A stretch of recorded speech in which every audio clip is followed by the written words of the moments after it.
All right, welcome back to another episode of Net Chasers. Today's episode, I am super excited for. Drew Maulsby with Conference USA is with us. Very smart content that he puts out. I think it's a great perspective, revenue lens, but from a high arc with the conference office. Drew, thanks for being with us. I like to just tee it off with, can you talk a little bit about your career path that got you to Conference USA? But also, if you can attach, what is the current state of college athletics from your lens? Yeah. First of all, thanks for having me. Excited to be having part of this conversation. To answer the first part of that question, how I got to the seat I'm in now, very non-traditional. I started my career in minor league baseball.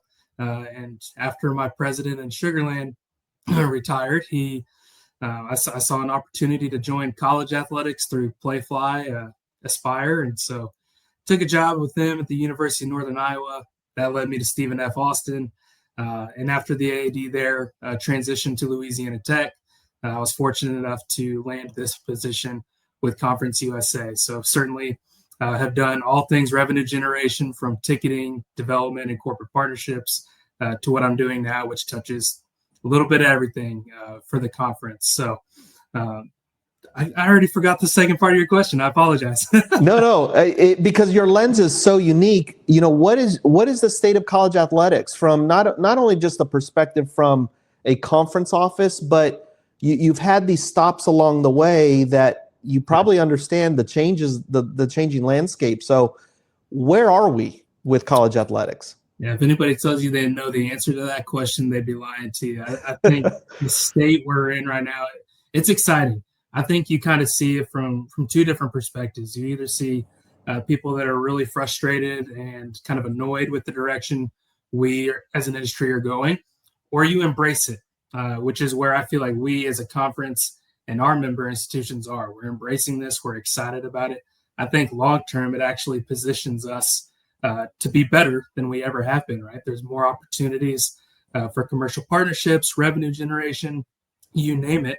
And players are finally getting what they deserve, which is to be compensated for their name, image, and likeness, right? So it's an exciting time. Don't get me wrong. It's incredibly challenging. And it seems like every day when you read the D1 ticker come across your inbox, it's like, oh no, what's the latest law change, or what's the latest from the NCAA? You just never know. So certainly some challenges in that, but a lot of excitement for people like me that are in revenue generating positions, because there's more opportunity than there ever has been.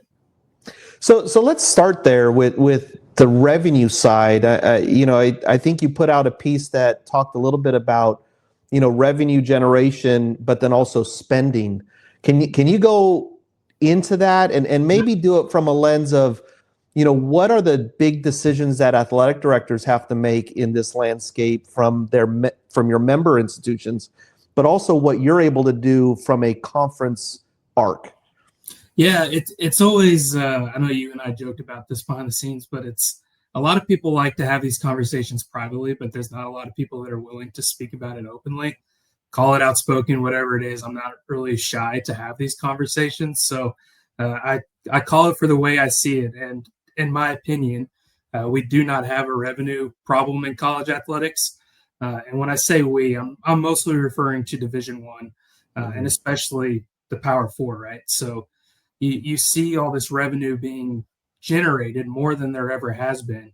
But then we say we need more, but we're willing to spend, upwards of close to $50 million to fire a coach and then turn around and pay another coach probably an even bigger contract, right? So it's just this revolving door of kind of like ongoing debt that you're having to pay off when you just make decisions based on emotion rather than surrounding yourself with good counsel and figuring out what the best long-term strategy is for your university. And so I think, yes, like for our schools at Conference USA, maybe we do have a revenue generating problem, because when you compare our athletic budgets to that of a P4 and compare our staff sizes, things like that, it's not so black and white, right? Like we have a very different, we're limited in those resources, but just from conversations with our athletics directors One of our schools in particular, they made the decision to cut back to 2 uniforms, or just 1 uniform combination for home and 1 for away, and it saved them,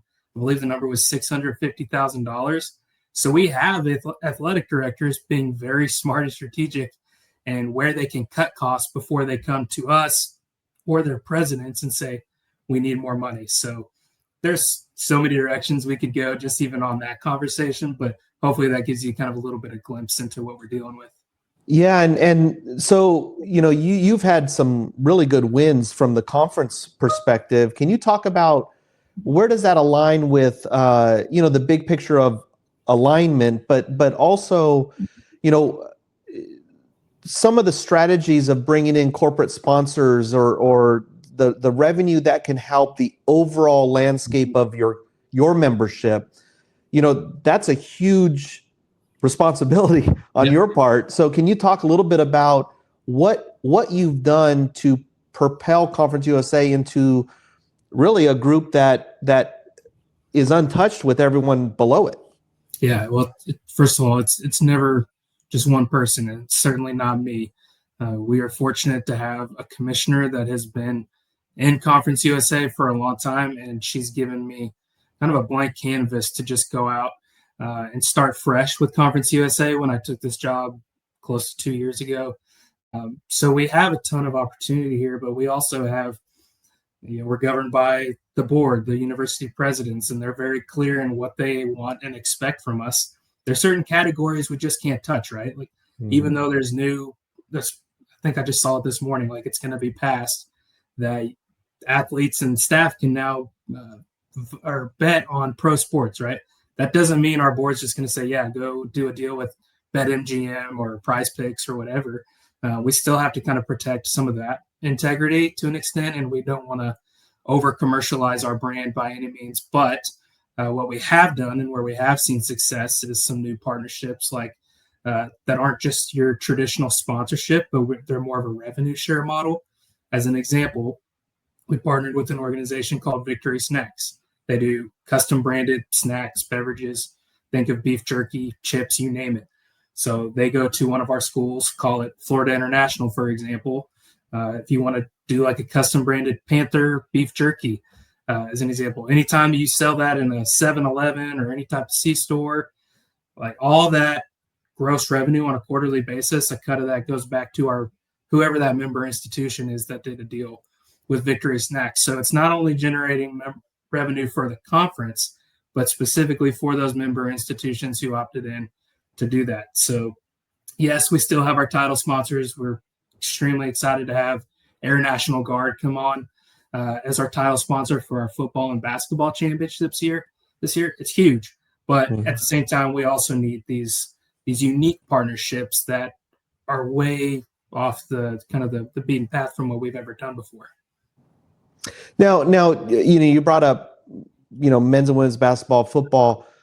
You've been connected on the baseball side. Mm-hmm. What have you seen in terms of maybe since COVID-ish, when NIL was popping up and things like that? But like, what are the pressures that athletic directors have, or maybe some of the conversations you've had that involve the longevity and sustainability of some baseball programs? Baseball is a challenging one, and it's a fun one for me because I get to be the sport administrator for that in our conference, and so I have these conversations with the head coaches and the ADs quite frequently. The challenge long term is, you've got schools that maybe say we want to increase our roster limit, or if we're going to participate in rev share for baseball specifically, does it behoove us to cut down our roster limit, right? So there's pros and cons to no matter how you look at it. But from a travel standpoint, I think we as a conference and some of our peer conferences we could benefit from working together on regional scheduling, which is, I know, a topic that's been floated around a lot, and it's a much higher level conversation than what I'm having. It's a commissioner level conversation, but I think there's some interest there to benefit our schools from being able to say, let's look at the Southeast and Florida specifically. For FIU to have to go to New Mexico State or vice versa, that's a really hefty expense, right? Not to Mhm. mention it's just a logistical nightmare. So would it behoove us to form like a regional scheduling committee with schools like FAU and others from the American Conference and even USF, and work together to where it's saving all of us some time and resources? Because baseball and other Olympic sports, the travel is extensive, as you know. Um, Football and even basketball, to an extent, you can kind of get away with it because the games, especially football, you're talking about 6 road games, maybe. Mhm. But Olympic sports, you're on the road almost every week. So at some point, it's just when is it too much? So these are conversations we're having internally to figure out how can we maintain a high level of competitiveness, but also be efficient with our resources.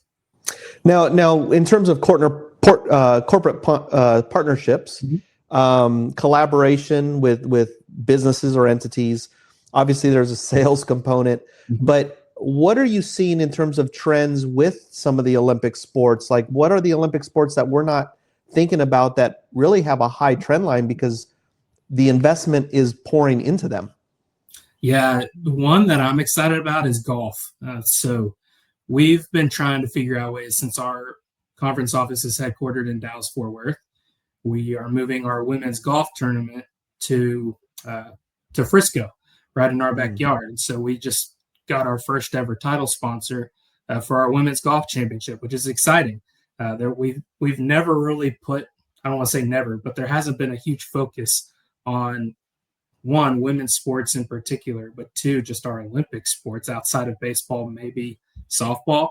Mhm. So this is an opportunity for a sponsor to invest specifically in women's golf. And it could even be just as simple as kind of like a women in leadership luncheon that we're trying to do with other local businesses and women in leadership positions here in Dallas Fort Worth to really pour into these women, these athletes outside of just their competitive field, right? And so those are things we're focusing on, like baseball.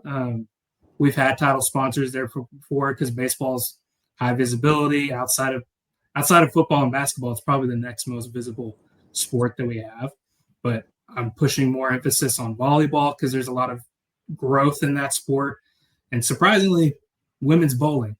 We have like Wow. a juggernaut conference in bowling.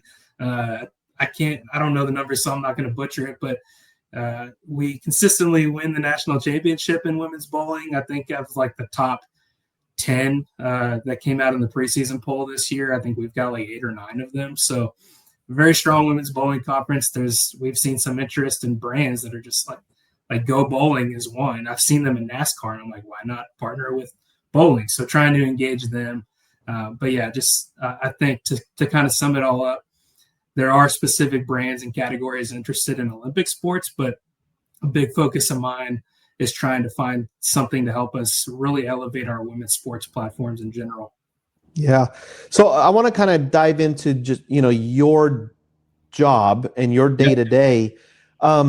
What's because you worked on campuses before, and obviously that's a smaller snapshot, but how does like conference realignment, alignment, I don't know what you want to call it, but when you attract new institutions, creating that sales or that revenue storyline that kind of is the thread from conference to the member schools to now campuses, what works, what doesn't work, what are you what's the worry right now, or what aren't we thinking about with capturing the narrative that, hey, our members and member institutions are really good brands that you should invest in?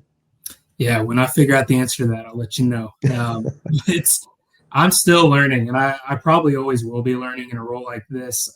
Not to kind of minimize what goes on a campus level, but it's pretty black and white. You've got here's your fixed assets. Here's maybe some things we can toy with to get creative. But from a conference level, you don't really have any assets to just go out and sell, right? Like you've got your championships. For us, football, we don't even know where we're going until probably the week before the game. So we have to be able to align with national brands that fit anywhere in our footprint that would make sense for them. So if we end up in Las Cruces, New Mexico, or Lynchburg, Virginia, it doesn't matter because that brand is going to have some sort of affiliation wherever we go, right? But outside of just here's some signage for the game, maybe we put your logo on the field, what else can we offer you? So that's where we're really trying to boost our digital offerings. We've talked about creating another app for the conference, but just taking advantage of even things like highlights or like social media clips, you name it. They're just things we haven't really done a whole lot of in the past, so we're trying to get better at those things. But ultimately, it's just like any other person working in this particular field. It's up to the brand. What are your goals? What are you trying to accomplish? And does our platform match your objectives? And can we somehow find some synergy to work together to accomplish both of our goals? So it's a lot of fun. I think one that we're incredibly excited about, we hired an agency, Rev Entertainment, back in January to help us to go to market with the conference naming rights opportunity. And that's not private information that's been put out there publicly. But we feel like we, for the first time, are on the goal line with a brand that's ready to do this. But to go back to your question, will it work? There's certainly, with an investment of that level, there's an expectation that there's a business back opportunity to that brand. And when it's not so simple to just go ask our university presidents, hey, because this is a significant investment, will you just turn over your business to them? In theory, it's great. And as a salesperson, I can tell you all the benefits to do it. But at the end of the day, I can and our commissioner can't tell our presidents how to spend their money, right, or what to do with their business. So it truly comes down to trust and relationship. Fortunately, I work for a commissioner that, like I said, she's been with the conference for a long time, has great relationships with our board. So it's my job to tee her up for success in those meetings and say, here's everything that we have to present to you, and here's why we think this makes good sense. And at the end of the day, if the board says no, then we've done everything we can to make it as beneficial as possible for them. But you never know. It's up to them. Yeah. So as a coach, you get that stat sheet, right, at halftime or after the game, and I think we all have different stats that we immediately go to. So whether you were on campus or now with the conference, what are some indicators or what are some data points that are important to you that you're reading and interpreting as, hey, that's the direction that we need to go as a conference, versus you might be hesitant with going all in. So are there markers that you have just you're built to look at to determine what a decision needs to be? In previous roles, I would have said yes. But if I'm being completely honest with you, in this role, it's not so much about the data points or the markers. It's truly just such a hard sell to, I'll put it this way. Probably the easiest thing for us to sell to somebody is like an opportunity to come to our spring meetings in Destin, Florida, because you have direct access to the university presidents, athletics directors, and head coaches for football and basketball. So that's a pretty easy sell because it's access that no one else can get, right? But what's not such an easy sell is, hey, we want you to come be a partner of ours at our football championship, but I can't tell you where the game's going to be. So that's where it goes back to, I'm very strategic in who I'm reaching out to really even present such an opportunity. And any person that's had success in this space would tell you, like, you can't just pick up the phone and call Anheuser-Busch and be like, hey, we want to sponsor our football championship. There needs to be some sort of connection or relationship that you already have, or if it is your first introduction, you're really just trying to get to know how do you evaluate your sports marketing opportunities, and what's worked for you, what hasn't worked, and maybe our platform has an opportunity for you, and then the conversation goes from there. But yeah, I guess to answer your question directly, there's not necessarily certain data points we're looking for. I do a lot of research. We leverage Sponsor United to figure out what certain brands have done, maybe with other college properties, bowl games, you name it, things that are going to be more like what we have to offer. But also, I take a lot of pride in finding those brands that maybe don't have their foot in sports marketing yet. Like a Sucker Punch, they're it's funny. They're our official pickle of Conference USA. I don't think any other conference has an official pickle, but they're just a fun brand, and they get it. They hadn't done really any sports marketing before they started working with us, but I came across them at a Sam's Club, bought their product. I was like, literally got on their website and did the contact us form. I was like, hey, love your product. Would love to get it to our baseball players. And long story short, it turned into one of our most fruitful partnerships over the next 3 years. So it's just being creative and being a hustler, trying to go find those hidden gems. And we've been pretty fortunate to have some success here. Yeah. So let's pull this plane back up and just look at the landscape. I mean, conferences are shifting with members. You know, what will be the marker or, you know, a strategy for a conference to be successful with the amount of dollars that are coming into athletics, the amount of dollars that are coming to the women's athletic side?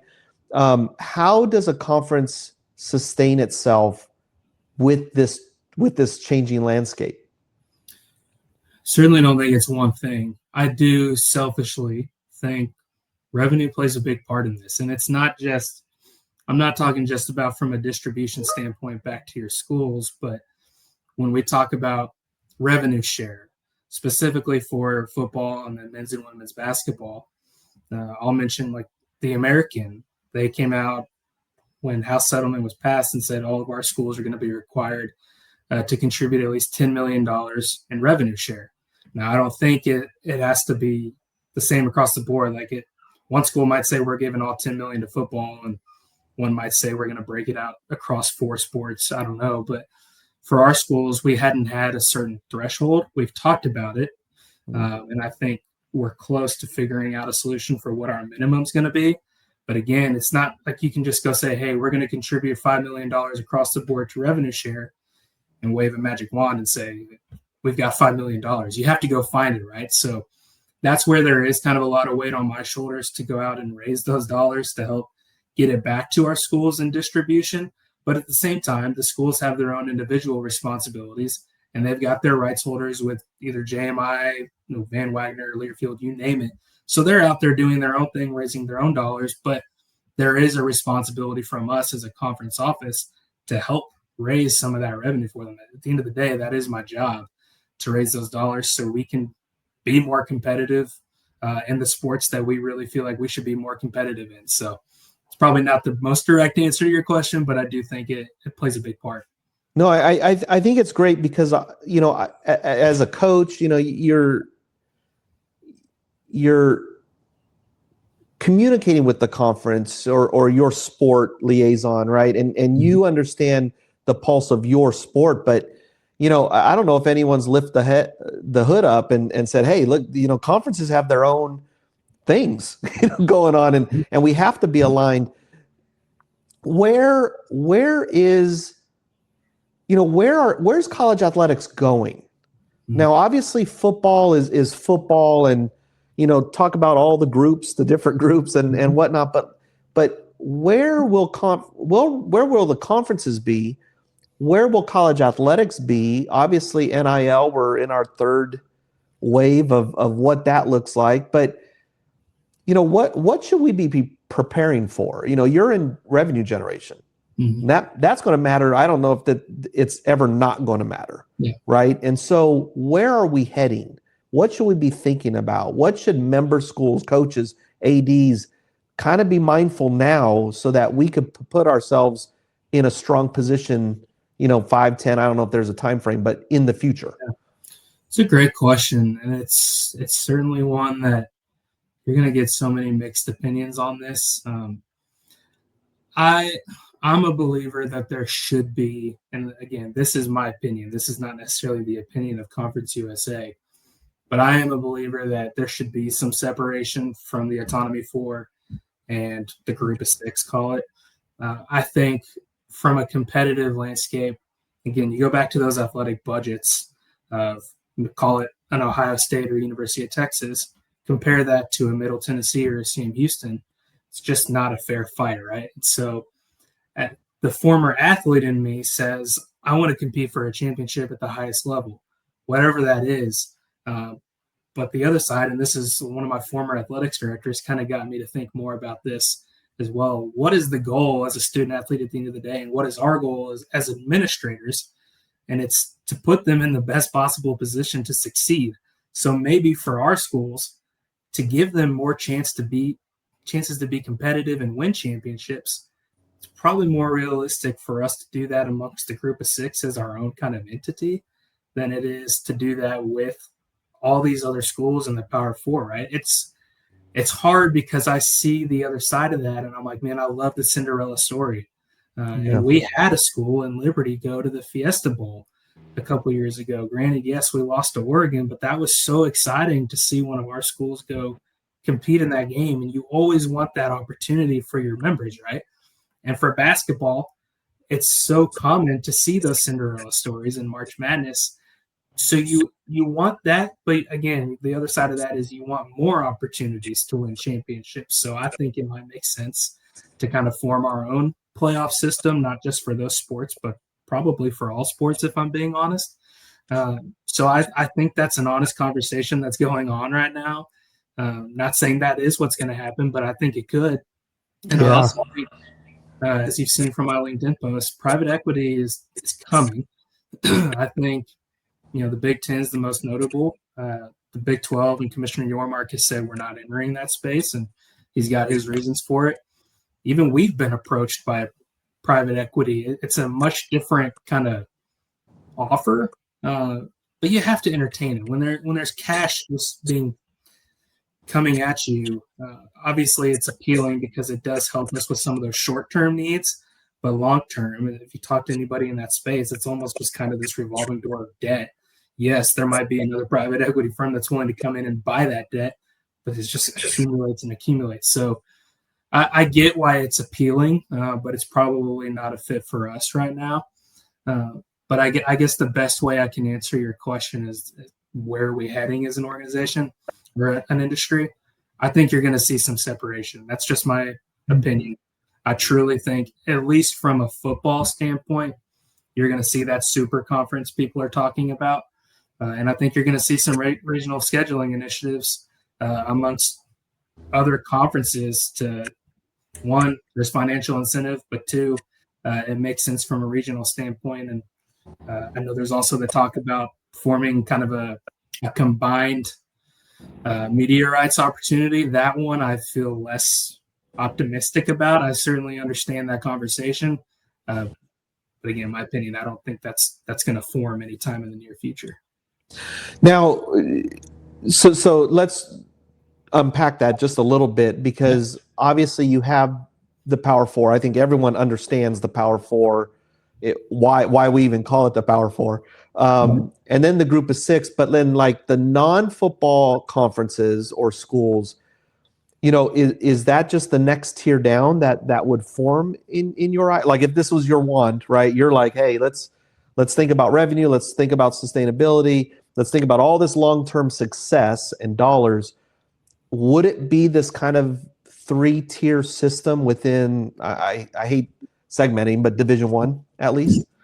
Yeah, that's where I almost feel like, and again, that's such a higher level conversation that would involve the NCAA, and it's well, that's why we're on here. We can fake like we're in that room. It's almost like you have kind of something above Division I and call it the super conference, whatever, and then almost it starts Division I with your group of 6 conferences like us, and then you still got Division I FCS. So I don't know, maybe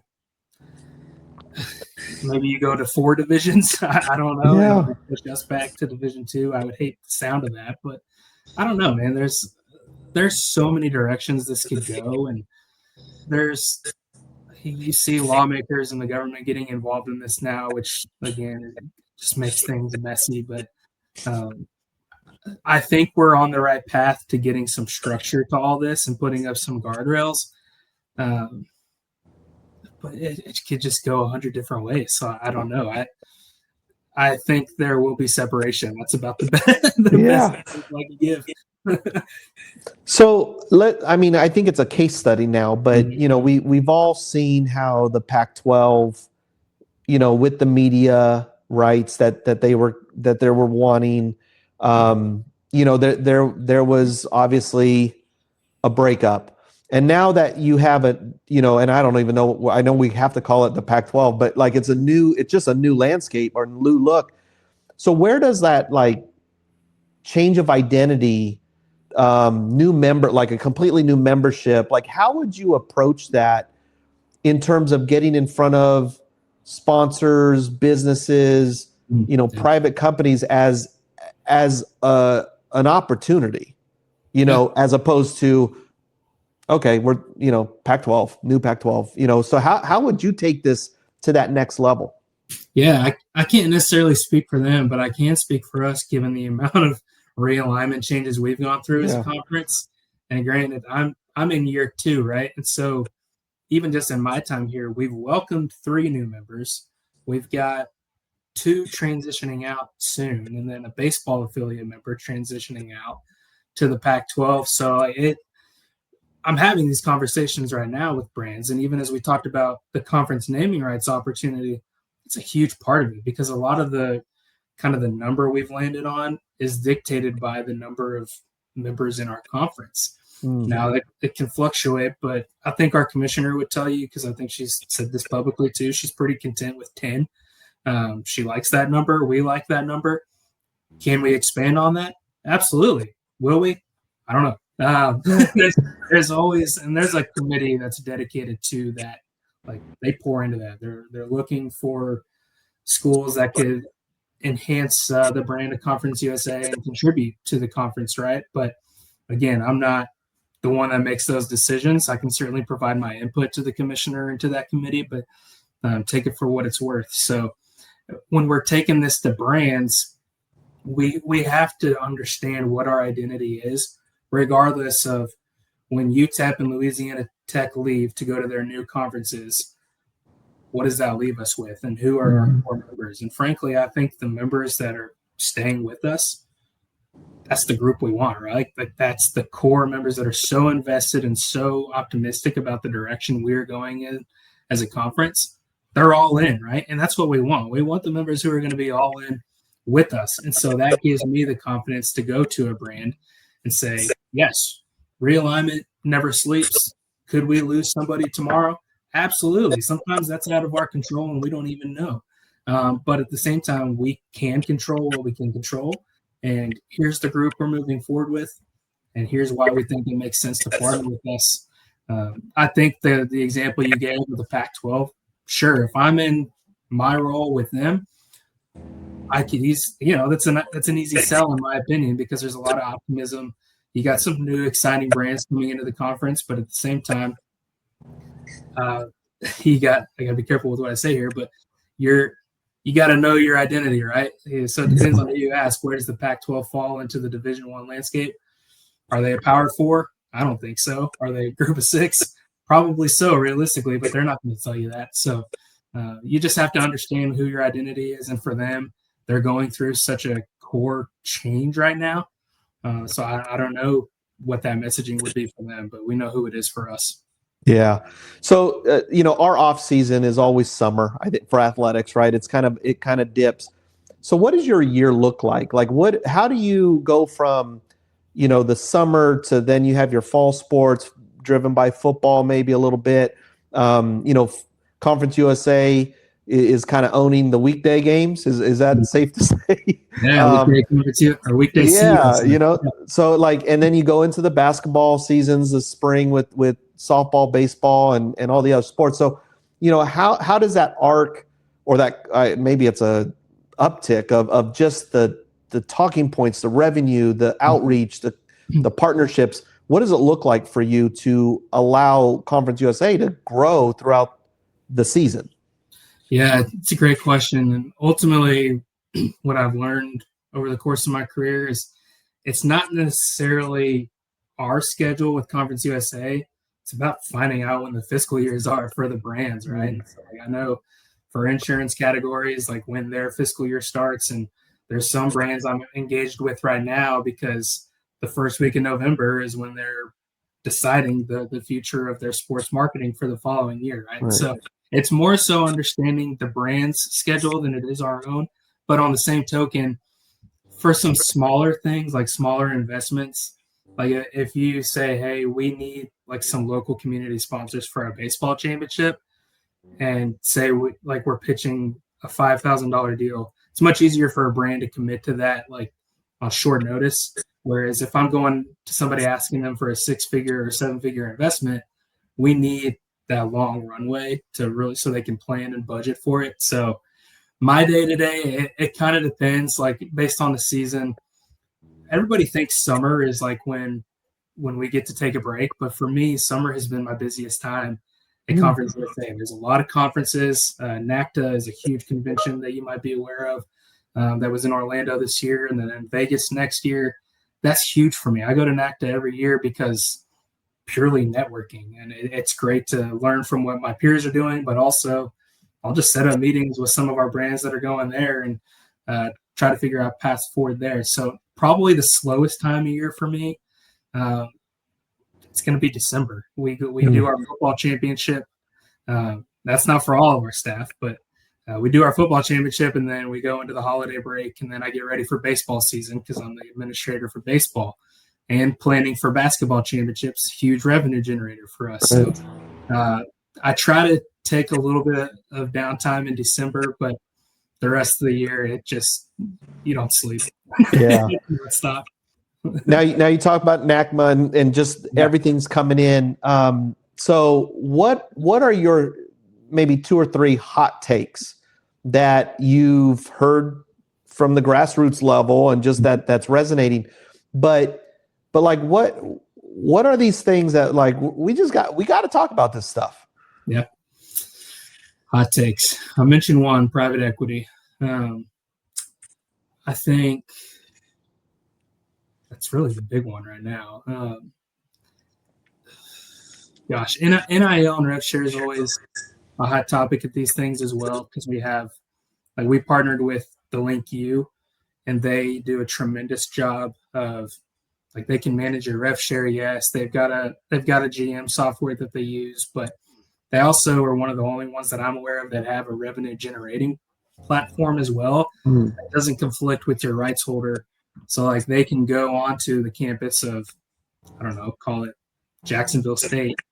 Their rights holder is Peak Sports Management, but they kind of have their own group focused on reaching out to local businesses and finding ways to generate revenue, not necessarily going B2B and saying, hey, spend $100,000 with us to sponsor Jack State Athletics, but through your shipping and logistics company, is there some sort of like rebate or incentive that can be used as kind of a rebate back to the athletics department at that university? So those are some things that I really enjoyed listening to them talk at the NACTA convention this year and kind of sharing that with some bigger brands. I know Boise State works with them too. So it's always cool when you partner with somebody and then get to see them kind of in action doing this with other schools.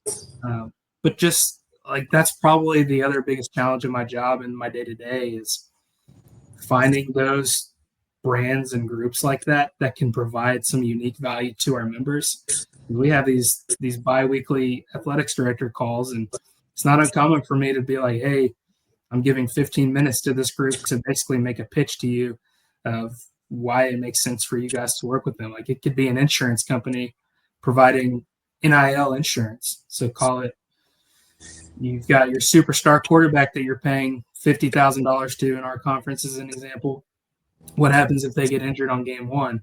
Right. Well, if you have this insurance policy, it's going to reinsure you back up to a certain amount based on a per game. So things like that, not to bore you, but those are all hot topics in my space because they're things that can really provide value to our schools. Right. So I have an 8-year-old and a 6-year-old, and they love soccer, but they love watching. They're forced to watch what dad wants to watch. So right now it's the Dodgers and the Chargers and all that. But my oldest made a comment saying, "Why are there so many restaurant or food commercials during these games?" So he 8-year-old just is kind of awareness for it. But what are some categories that are still sleeping on, whether it's college athletics women's sport. You can kind of take it however you want, but like, Yeah. are there any industries that are still like that we're not touching? It's a great question. I think so. I think this is one that's kind of like depends on the brand, but the CPG industry. So like your candies, your snacks, your jerkies, things like that. You're seeing certain brands really involved in it, but again, like Sucker Punch fits into that category, and they just hadn't really thought about using a platform like ours to reach a different audience. Now, granted, our partnership is more geared to help them sell to our schools and our nutritionists for the athletes because there's benefits to that, but it's also to help kind of elevate their e-commerce platform, right? And I think we have platforms in college athletics to really help grow your brand and sell you in concession stands. I mean, at the end of the day, you come to one of our football games and you've got 20,000 people in venue that have an opportunity to buy your product. That's a big deal for some of these brands, right? So I think that's one category. I think there are also categories that are probably over involved, over committed. Think of like the auto insurance category specifically. But yeah, I don't know. That's a really good question as far as categories that are not invested, but now I'm curious myself. Yeah. So I think at, fundraisers, recruiters, there's that cycle, right? You got to identify people, you got to evaluate. There's the ask and the stewardship. So there's that arc of some of the skill sets that go into great fundraisers, sales, all that. So you've been on campus, you've seen the many different ways you can generate revenue. What's that skill set that you believe young athletic administrators or coaches, what should they acquire as a skill set, knowing the landscape, knowing the changing of the landscape, and knowing how many dollars that are still coming into college athletics? To me, it doesn't matter the level. I think authenticity and humility go a long way, especially in a fundraising role. When you're working with major gifts or going to go ask somebody to invest philanthropically to a university, you better be authentic and you better be all in where your feet are. I loved the fundraising component of my job at Stephen F. Austin. Probably like, don't get me wrong, I love corporate partnerships, but fundraising to me is so rewarding because it truly, like, anytime somebody gives, whether it's $50 or $500,000, doesn't matter.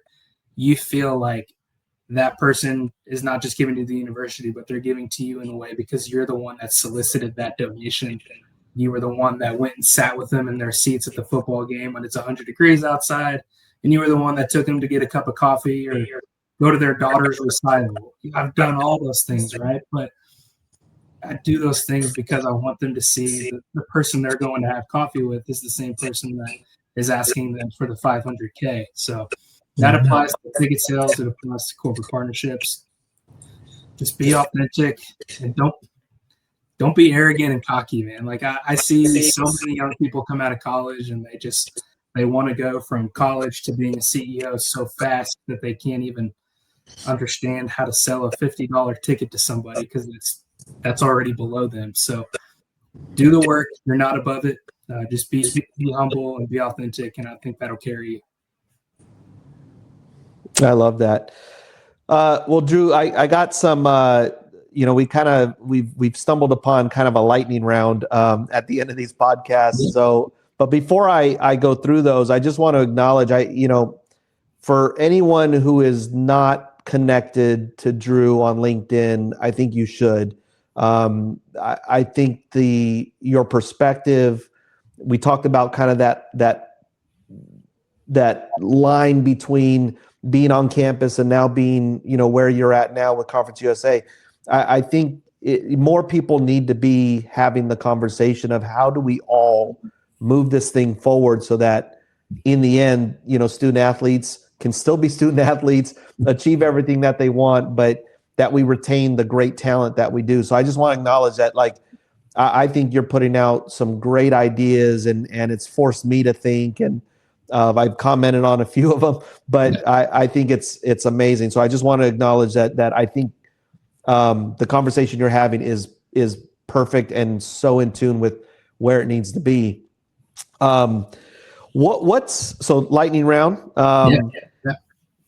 What's the most underrated metric that sponsors want to know about, whether it's the investment into the conference or the member schools? I think it's engagement. Everybody kind of measures off of impressions right now, which is good to some extent, but you go say, hey, we need 100 million impressions, but okay, great. What does that do for you if you got 0 leads from that? So engagement, having a call to action is starting to be more and more, and having a business back opportunity. And then what's one activation that every partner should try at least once? Ooh, this is a good one. Activation. Are you referring to just like a specific championship or event, or just like a unique activation that I've seen that somebody can try? Well, it's more like you're trying to engage with a partner. Like, what's something that you're like, man, come on, just try this. Oh, dude, come to spring meetings. Activate at spring meetings. I don't care. Take the coaches to dinner.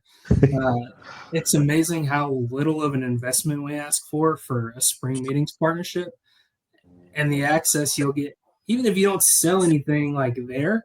Just come build a relationship with the presidents, the ADs, and the head coaches, and I promise you're going to be glad you did that. So take it, and it doesn't have to be us. I want it to be us, but go find a conference spring meetings to go to, and it's going to be worth your time.